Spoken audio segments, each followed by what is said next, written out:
Hi there, Gemini. Thank you for joining me for your weekly forecast for week commencing the 14th of December. Everybody's relationships tends to be under the astral microscope at this time of year. The people we're close to we celebrate, the people we struggle with we perhaps mourn.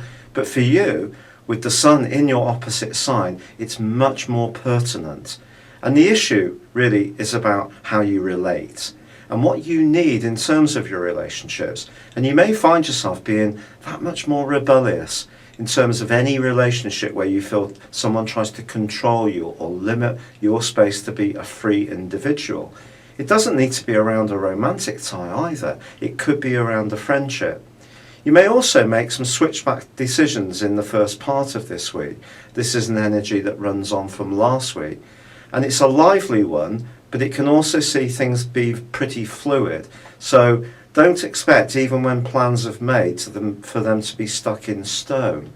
With Jupiter also squaring up with the Sun all this week, you may have a real expectation that you can be very close and very warm to the people you care for, and perhaps you can. Then there's a sense that everything will be fine. But this right angle can also see us being almost over-optimistic, so just watch that. There's also a dreamy link between Neptune and Mercury for the first couple of days. This really influences much more your business and professional hopes, suggesting that imagination is something you should really take seriously in terms of your ideas. And if some of your ideas do break the mold, take them seriously, whether it's the type of Christmas gifts you would buy, or if you're a more entrepreneurial spirit, you can certainly be very imaginative at the start of this week. However, Venus, the planet of love and passion, is locked in a very deep embrace with Pluto, and this builds up from Tuesday. When these two get together, it can, in more negative planetary angles, lead to kind of manipulation and control issues. People promising something because they want something.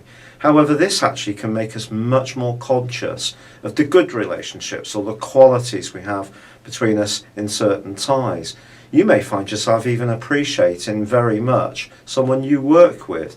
You may be absolutely just colleagues, but it could be a boss, for example. Some generosity can be shared, or just a real appreciation of how things are. On the other hand, if your situation is lacking what you'd really like, you might yearn to be employed in a situation where relationships were better, deeper, and more meaningful. As the week draws to a close, there is a quarter moon. And if you are interacting with anyone who has some kind of kudos or sort of influence in your situation, just don't try too hard to get on with them. There could be a tendency to do so and actually not come across in your natural way. Perhaps this is more likely to happen if you don't usually see these kind of people all the time. But just relax. They're just human beings like you and I. And as this week draws to a close, I think you can become much more increasingly aware of the value of who you're linking with, but I do feel that you need to feel that you can be a free spirit too. It's been a real pleasure being with you. Thank you for joining me. Good luck and goodbye for now.